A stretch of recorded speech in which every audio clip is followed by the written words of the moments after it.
Bismillahirrahmanirrahim. Assalamualaikum warahmatullahi wabarakatuh. Innal hamdalillah nahmaduhu wa nasta'inuhu wa nastaghfiruh wa na'udzu billahi min shururi anfusina wa min sayyiati a'malina. May yahdihillahu fala mudilla lahu wa may yudlil fala hadiya lahu. Ashhadu an la ilaha illallah wahdahu la syarika lahu wa ashhadu anna Muhammadan abduhu wa rasuluh. Allahumma salli wa sallim ala nabiyyina Muhammad wa ala alihi wa sahbihi wa man ittaba'a hudahu ila yaumiddin, amma ba'd. Kaum muslimin yang semoga dimuliakan oleh Allah, alhamdulillah, puji dan syukur kita panjatkan kepada Allah atas segala nikmat yang telah Allah Subhanahu wa taala anugerahkan kepada kita semua, terutama nikmat kesehatan dan juga nikmat hidayah, sehingga sampai saat ini kita masih bisa melaksanakan ketaatan demi ketaatan kepada Allah.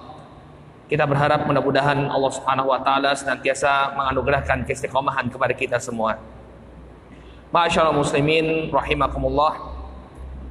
Insyaallah kita akan kembali melanjutkan pelajaran kita membahas kitab Riyadhus Shalihin yang ditulis oleh Al-Imam An-Nawawi rahimahullahu taala.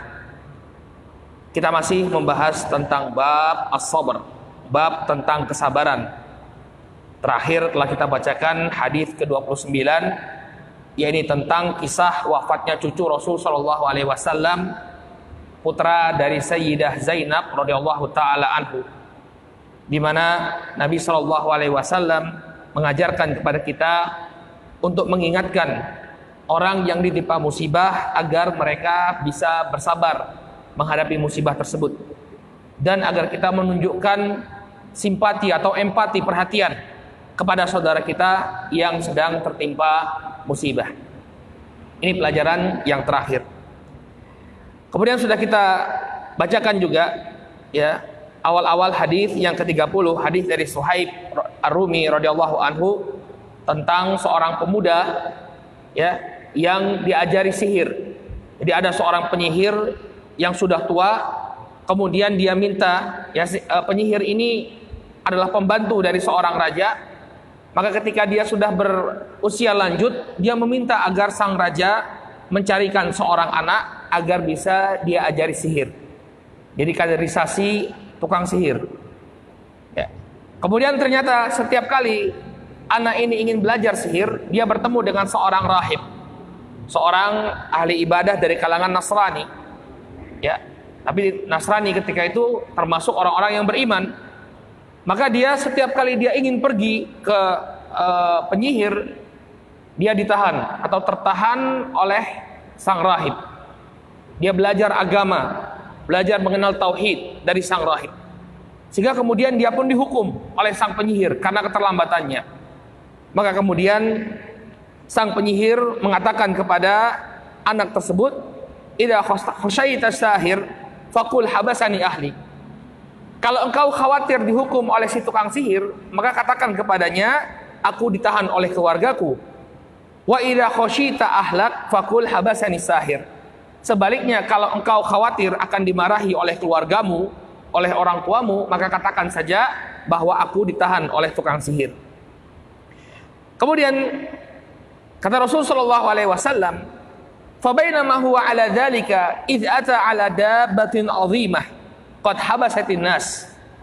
Maka demikianlah keadaan sang pemuda tadi ya. Tiap hari dia belajar agama kepada sang rahib.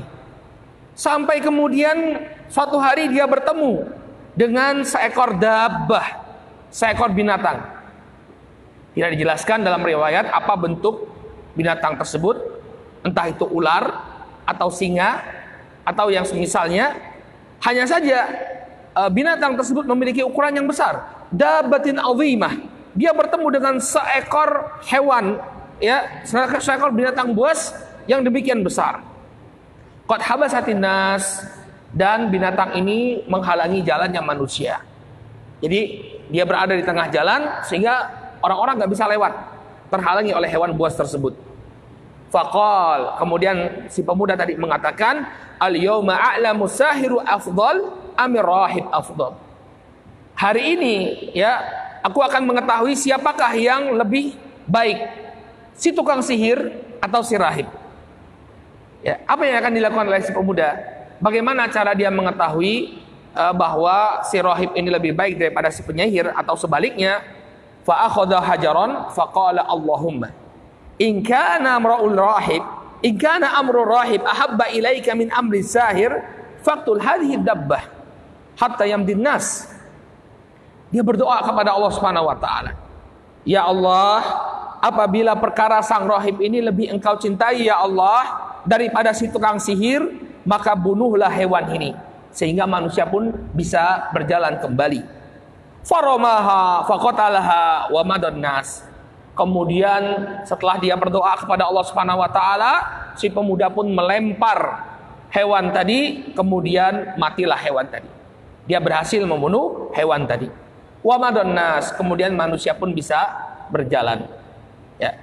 Jadi si pemuda ini pada hakikatnya ingin memastikan siapakah yang lebih dicintai oleh Allah.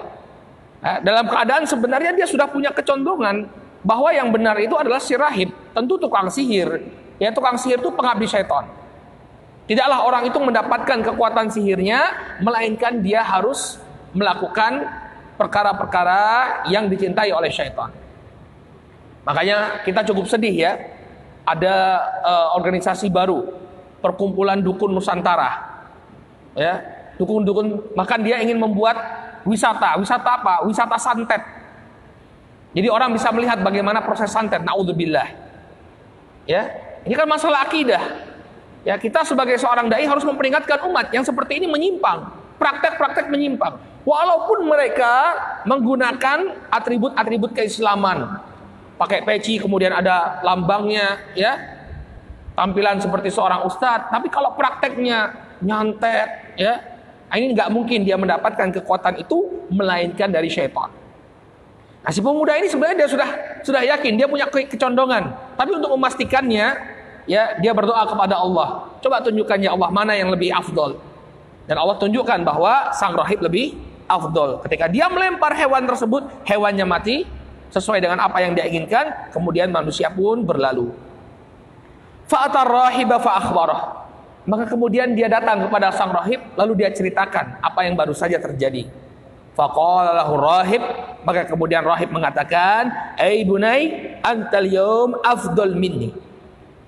Wahai anakku, ya, mulai hari ini engkau lebih baik kondisinya daripadaku. Kenapa? Dia berdoa kepada Allah, ternyata doanya dikabulkan oleh Allah Subhanahu wa taala. Ya.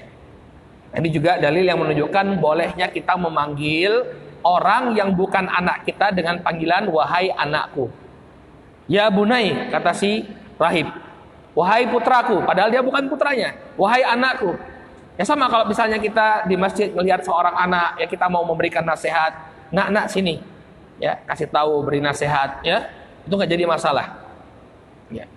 Kemudian qad balagha min amrika ma ara, ya keadaanmu sudah sampai di keadaan yang demikian baik, yang aku sendiri tidak bisa untuk mencapainya. Tapi dia memberikan catatan, wa innaka satubtala. Tapi hati-hati wahai anakku, ya ketika kondisimu ini sudah seperti ini, keimananmu sudah baik seperti ini, innaka satubtala, sesungguhnya engkau pasti akan diberi cobaan, engkau pasti akan diberi ujian oleh Allah Subhanahu wa taala. Ya, yang namanya orang yang beriman, yang dia sudah tawakal kepada Allah, nanti Allah akan berikan ujian kepadanya. Kemudian kata sang rahib, wa inibtulita fala tadulla alayya. Wahai anakku, kalau nanti ya tiba masa-masanya ketika engkau diberi cobaan, jangan kau tunjukkan keberadaanku.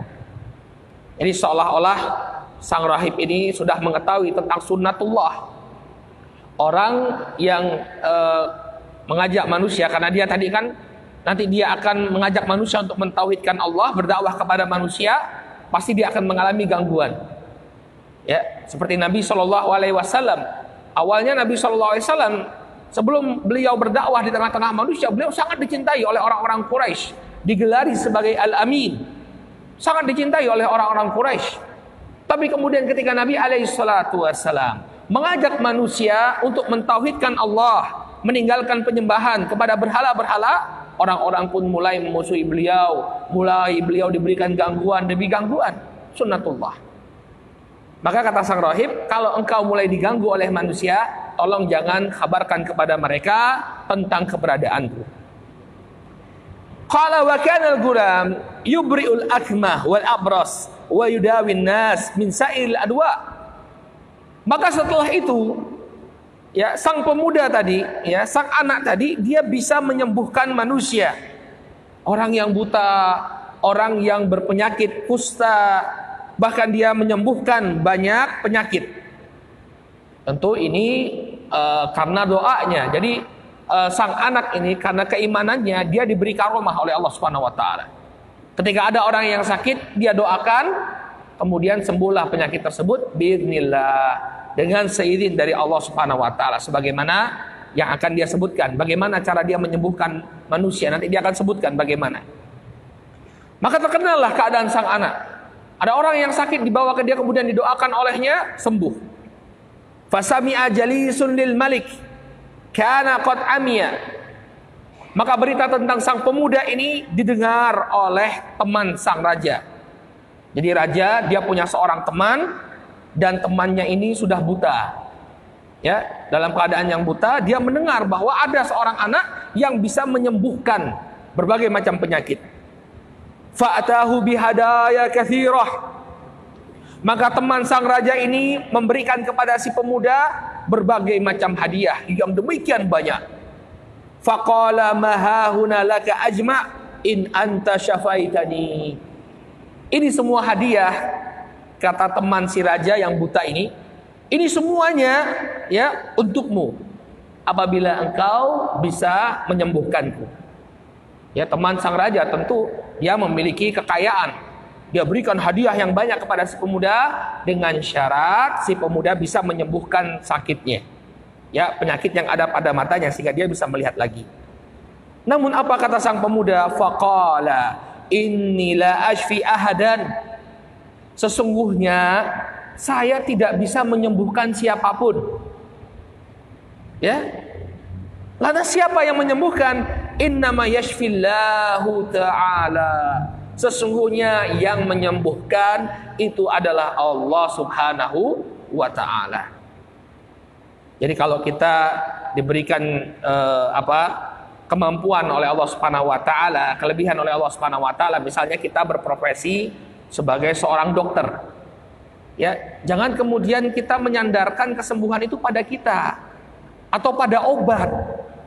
Ya, itu cuma wasilah saja. Seorang dokter yang muslim tentunya, dia harus mengedukasi pasiennya, ya, bahwa saya ini nggak bisa berbuat apa-apa. Kesembuhan itu datangnya dari Allah Subhanahu wa ta'ala. Lihat si pemuda ini, ketika dia, ya, dengan doanya yang mustajab, banyak orang yang disembuhkan, dia tidak mengatakan bahwa ini karena saya. Tidak. Bahkan dia mengajarkan kepada teman sang raja, inni la ushfi ahadan. Aku tidaklah menyembuhkan siapapun, innama yashfillahu ta'ala. Yang menyembuhkan adalah Allah Subhanahu wa ta'ala. Qala fa in amanta billahi ta'ala da'autullaha fasyafak. Ya, kalau Bapak ingin, ya, kalau Bapak beriman kepada Allah, maka saya akan doakan Bapak agar Allah memberikan kesembuhan kepada Bapak. Ya, nah, jadi ini pintar, dia berdakwah, mengajak orang untuk masuk Islam, beriman kepada Allah. Kalau panjenengan beriman kepada Allah, nanti saya doakan, saya minta kepada Allah agar Allah menganugerahkan kesembuhan pada jenengan. Qala fa'amana billahi ta'ala fasyafahu Allah ta'ala. Maka teman sang raja pun beriman kepada Allah, fasyafahu Allah ta'ala. Maka kemudian Allah Subhanahu wa ta'ala pun menganugerahkan kesembuhan kepadanya. Matanya yang sakit tadi, ya, kembali normal, kembali bisa melihat. Qala fa'atal malika fajalasa ilaih. Maka kemudian teman sang raja ini pun datang kepada sang raja, fajalasa ilaih. Kemudian dia pun duduk di hadapan sang raja. Kama kana yajlis, sebagaimana kebiasaannya. Kemungkinan dia ini memiliki kedudukan sebagai penasehat sang raja. Ya, jadi dia bisa duduk di dekat singgasana sang raja. Faqala lahul malik. Maka sang raja bertanya kepada temannya, "Man radda alaika basarak?" Siapa yang mengembalikan penglihatanmu? Qala rabbi. Karena dia sudah beriman kepada Allah Subhanahu wa taala, dia menjawab, yang mengembalikan penglihatanku adalah Allah, Rabbku. Qala walaka rabbun ghairi. Maka sang raja mengatakan, apakah engkau memiliki Rabb selain aku? Ya. Jadi raja ini menganggap dia setara dengan Allah Subhanahu wa taala. Menganggap bahwa dialah Tuhan yang harus disembah oleh rakyatnya. Maka ketika sang penasehat ini atau temannya ini mengatakan bahwa yang mengembalikan adalah Rabbku, marah dia. Dia mengatakan, apakah engkau memiliki Rabb selain aku? Qala, maka kemudian teman sang raja ini mengatakan, Rabbi wa rabbukallah. Rabbku dan Rabbnya panjenengan itu sama. Allah Subhanahu wa taala. Rabb kita semua satu. Rabb semesta alam ini sama, yaitu Allah Subhanahu wa taala. Tidak ada Rabb selain Allah Subhanahu wa taala.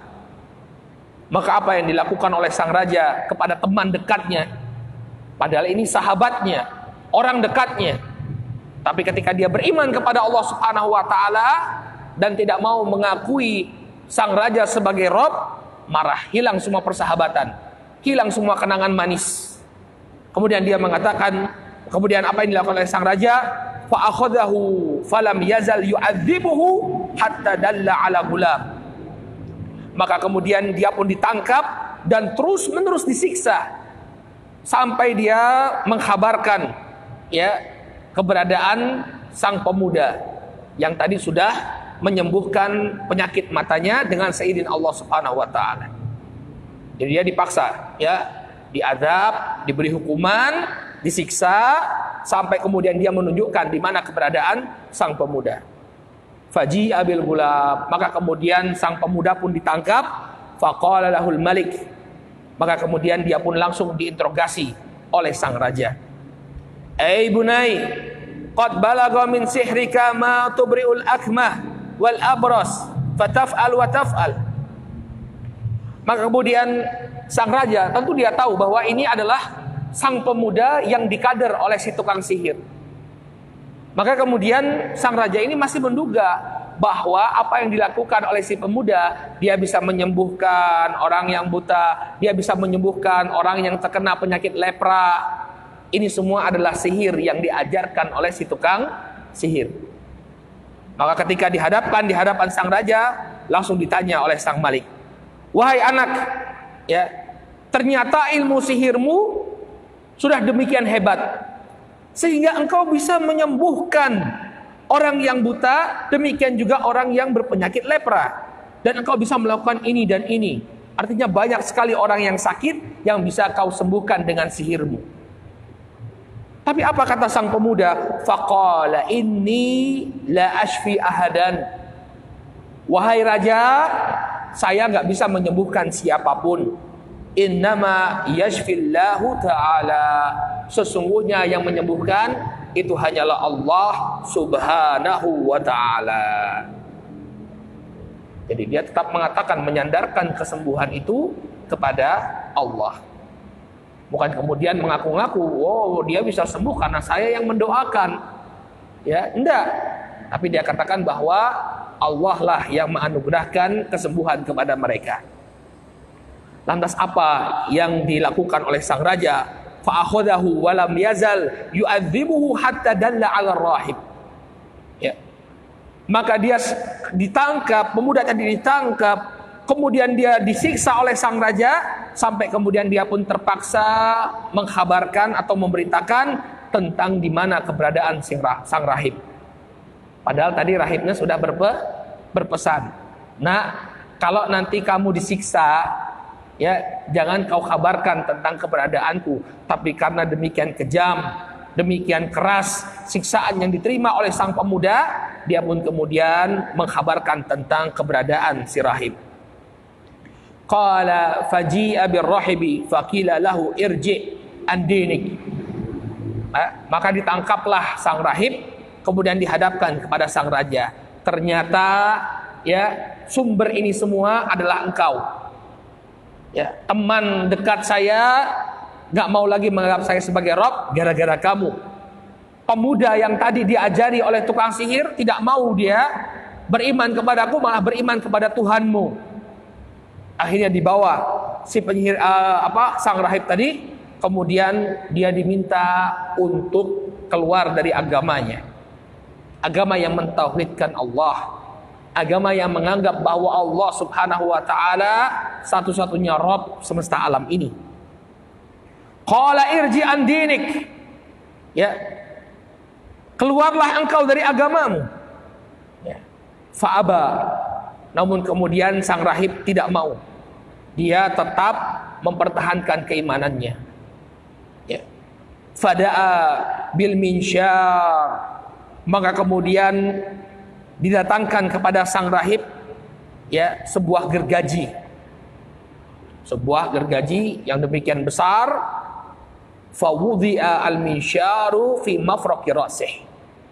Kemudian gergaji itu pun diletakkan tepat di tengah-tengah kepala sang rahib.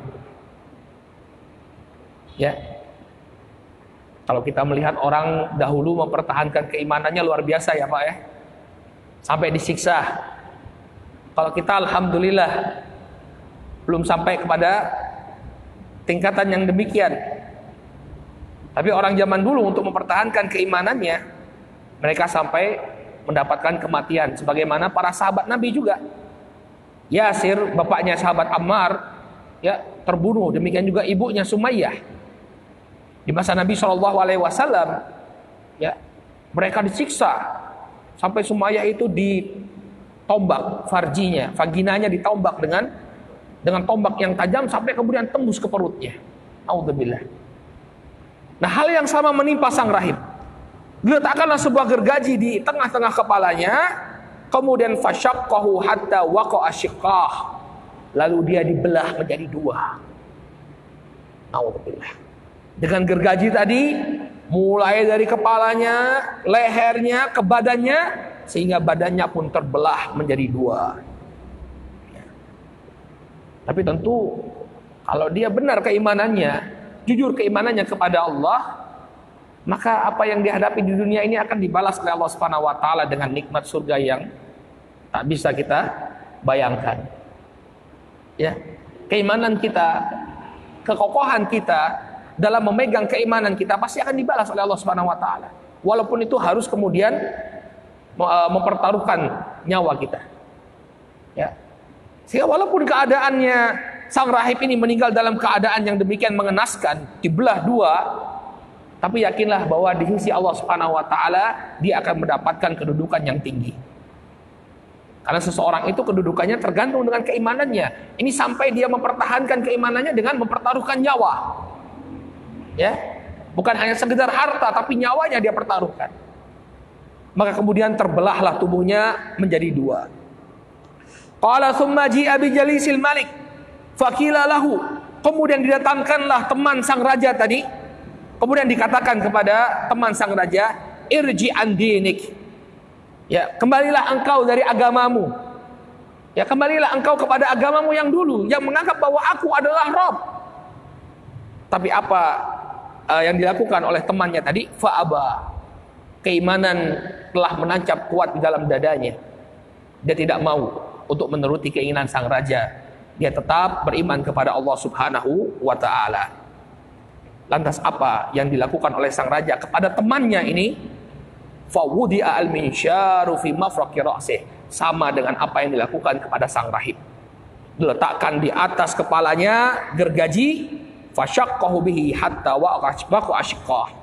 Kemudian dia pun dibelah dua tubuhnya sampai terbelah dualah tubuh dari teman sang raja.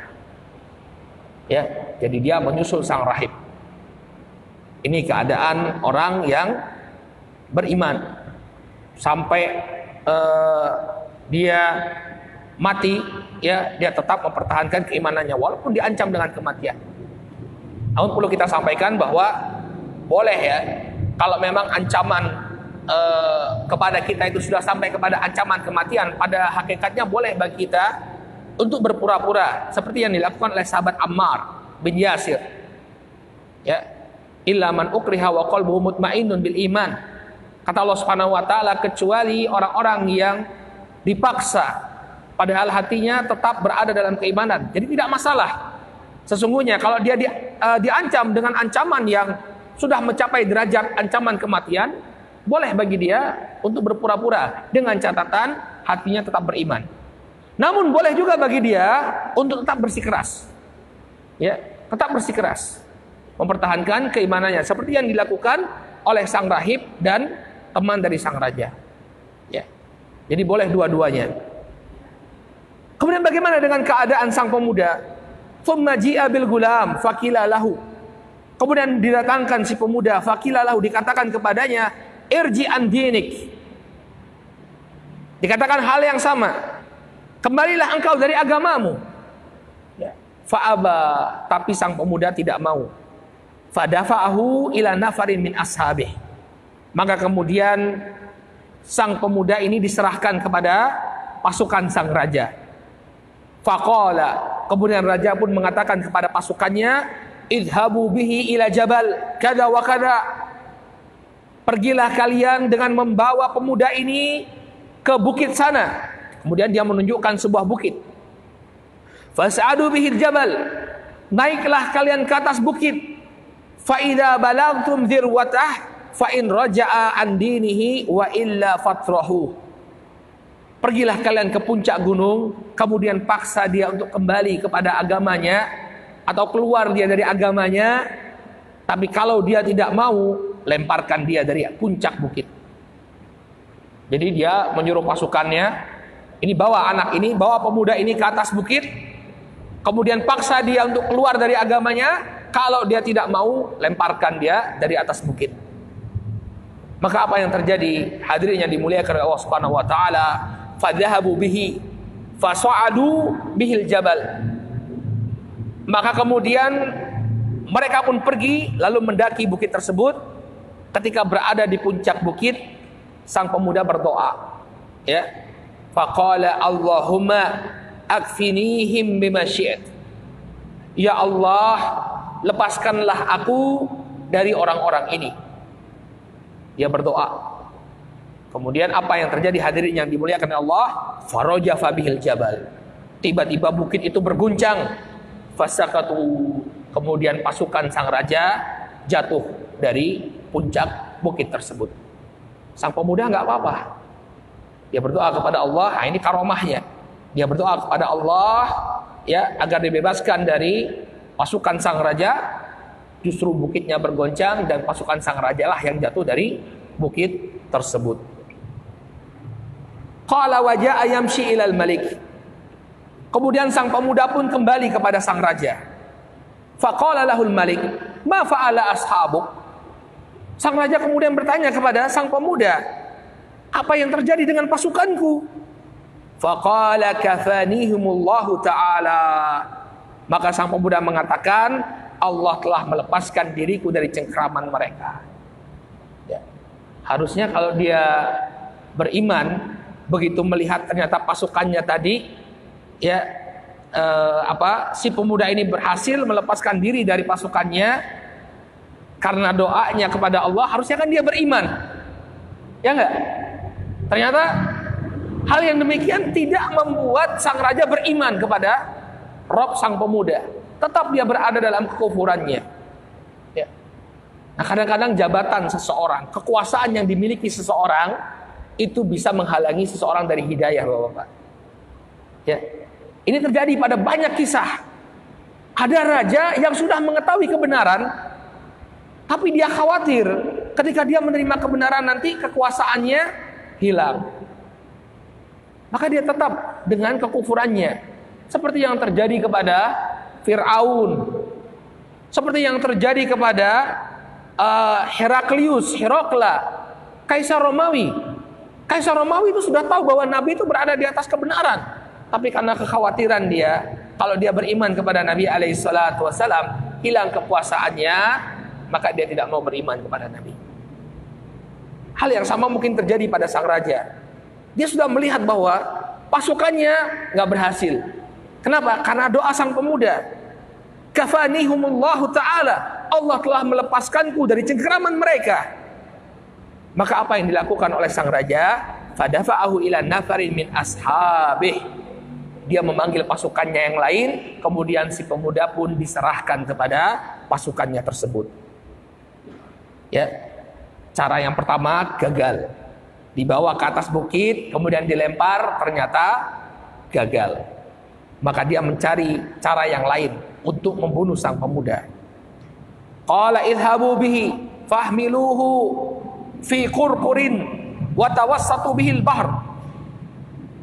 Pergilah kalian membawa sang pemuda ini. Ya, bawa dia di atas sebuah perahu, kemudian pergilah kalian ke tengah samudra. Fa in raja'a an dinihi wa illa faqdhifuh. Kalau dia kembali atau dia keluar dari agamanya, maka kembalikan dia. Wa illa, kalau dia tidak mau keluar dari agamanya, faqdhifu, maka lemparkanlah dia ke tengah lautan. Ya. Jadi kalau tadi dilempar di atas bukit, ini dilempar ke tengah lautan. Qala fadhabahu bihi, maka kemudian mereka pun pergi ke tengah lautan. Faqala, kemudian sang pemuda pun kembali berdoa kepada Allah, Allahumma akfinihim bima syi'ta. Ya Allah, lepaskanlah aku dari mereka sesuai dengan apa yang kau kehendaki. Nah, kita itu kalau dalam keadaan terjepit, Pak, ya berdoalah dengan sungguh-sungguh kepada Allah Subhanahu wa taala.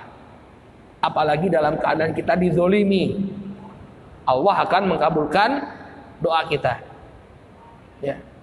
Salah satu doa yang tidak tertolak adalah doa orang yang terdolimi. Ya. Apalagi dalam keadaan seperti ini, dia berdoa dengan penuh kesungguh-sungguhan kepada Allah, maka Allah kabulkan. Apa yang terjadi? Fankafa'at bihimus safinah faghariqu. Tiba-tiba perahunya itu terbalik dan tenggelamlah semua bala tentara sang raja. Bagaimana keadaan si pemuda? Si pemuda tidak ikut tenggelam. Dia bisa kembali, ya, ke pinggir pantai, lalu dia kembali kepada sang raja. Wajah ayamshi ilal malik. Dia pun berjalan kembali kepada sang raja. Faqala lahul malik. Kemudian sang raja pun bertanya kepada sang pemuda, ma fa'ala ashabuk? Apa yang terjadi pada bala tentaraku? Qala kafanihumullahu ta'ala. Allah Subhanahu wa ta'ala telah melepaskanku dari cengkraman pasukanmu. Kemudian sang pemuda pun mengatakan kepada sang raja, faqala lil malik, innaka lasta biqatili hatta taf'al ma'amuruka. Ya, ma'amuruka bihi. Wahai raja, selama-lamanya engkau tidak akan bisa membunuhku kecuali kamu mau nurut sama perintahku. Ya. Jadi si pemuda ini dia punya misi. Punya misi bagaimana caranya agar manusia itu beriman dengan mengorbankan dirinya. Dia mengatakan kepada sang raja, wahai raja, kamu tidak akan bisa untuk membunuhku kecuali kamu harus nurut. Qala mahu. Kemudian sang raja mengatakan, apa yang kau inginkan? Qala tajma'un nas fi sa'idin wahid wa taslubni ala jidh'. Kumpulkan semua rakyatmu, kumpulkan semua manusia, ya, di satu lapangan yang luas, kemudian saliblah aku di atas sepotong kayu. Qala thumma hud sahman min kinanati. Kemudian ambillah panah. Thumma dha'is sahma fi kabdil kaus. Kemudian letakkanlah anak panah tersebut di sebuah busur. Thumma qul. Kemudian katakanlah bismillah rabbi gulam. Thumma irmini. Ya. Kemudian ketika engkau melepaskan anak panahmu, ucapkanlah bismillah atas nama Allah, Robnya si pemuda. Thumma irmini. Kemudian panahlah aku. Fa innaka idza fa'alta dzalika qataltani. Sesungguhnya kalau engkau melakukan apa yang aku instruksikan, engkau baru bisa membunuhku. Jadi sebenarnya ini siasat si pemuda, ya, agar orang-orang mempersaksikan raja ini sudah berupaya untuk membunuh si pemuda beberapa kali, gagal. Kenapa? Karena Allah tidak mengizinkan. Tapi ketika ingin membunuh sang pemuda dengan menyebut nama Allah dan diizinkan oleh Allah, maka pemuda itu akan mati. Menunjukkan bahwa yang berkuasa untuk menghidupkan dan mematikan seseorang adalah Allah. Si pemuda ingin agar rakyat semuanya beriman kepada Allah. Dia ingin menunjukkan kekuasaan Allah agar para rakyat beriman kepada Allah Subhanahu wa taala. Maka hal ini pun diikuti oleh sang raja. Qala fajama'an nas fi sa'idin wahid wa salabahu ala jidh. Kemudian dia pun mengumpulkan manusia di lapangan yang luas, lalu si pemuda pun disalib di atas sebuah kayu. Thumma akhadha sahman min kinanatihi thumma wada'a sahmu fi kabidi qaus. Lalu dia pun mengambil panah, lalu dia letakkan di busurnya. Thumma qala, kemudian sang raja mengatakan, Bismillahi rabbil ghulam, dengan menyebut nama Allah, Rabbnya pemuda ini. Thumma ramahu wa waqa'a fa waqa'a fi sudrihi. Kemudian ya, dia mengucapkan Bismillahirabbil gulam, kemudian dia lepaskan anak panah tersebut. Anak panahnya pun mengena pelipis sang pemuda. Fa wada'a yadahu fi sudrihi famat. Lalu dia letakkan tangannya ke pelipis si pemuda pun meletakkan tangannya ke pelipisnya, kemudian orang-orang pun kemudian dia pun meninggal dunia. Faqala nas amanna birabbil gulam. Maka setelah melihat sang pemuda mati setelah disebut nama Allah Subhanahu wa taala, ya, rakyat pun ikut beriman. Amanna birabbil gulam. Mereka mengatakan, kami semua beriman kepada Tuhannya si pemuda ini. Jadi si pemuda telah mengorbankan dirinya agar para rakyat beriman kepada Allah Subhanahu wa ta'ala. Masya Allah. Jadi mereka memang sengaja dikumpulkan oleh si pemuda. Ini strateginya. Dibunuh berapa kali, nggak berhasil. Ketika disebut nama Allah, baru berhasil. Akhirnya apa? Orang-orang pun beriman kepada Allah Subhanahu wa ta'ala. Qala fa'utiyal malik. Maka kemudian, ya, didatangilah sang raja. Ada orang yang mendatangi sang raja. Faqila lahu, kemudian dikatakan kepada sang raja, ara'aita ma kunta tahdhar qad wallahi nazala bika hadruk. Kemudian ada orang yang mengatakan kepada sang raja, wahai raja, apa yang kau khawatirkan telah tiba masanya. Rakyatmu tidaklah menganggapmu sebagai Tuhan lagi. Qad amanan nas, manusia sudah beriman kepada Rabbnya si gulam. Ya, ini yang dikhawatirkan oleh sang raja terjadi akhirnya. Orang tidak mempercayai dia sebagai Tuhan yang disembah, tapi mengimani Allah Subhanahu wa ta'ala sebagai satu-satunya Rabb yang disembah. Maka apa yang dilakukan oleh sang raja zalim ini? Fa'amara bil ukhdud, ya, bi afwahi asyiqaq, ya, asyikaki, fa khudzat wa udrima fiha an-nairan.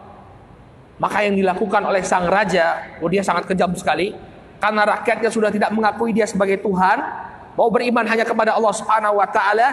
Dia memerintahkan, ya, agar orang-orang atau seluruh rakyatnya tadi digiring ke sebuah parit yang besar.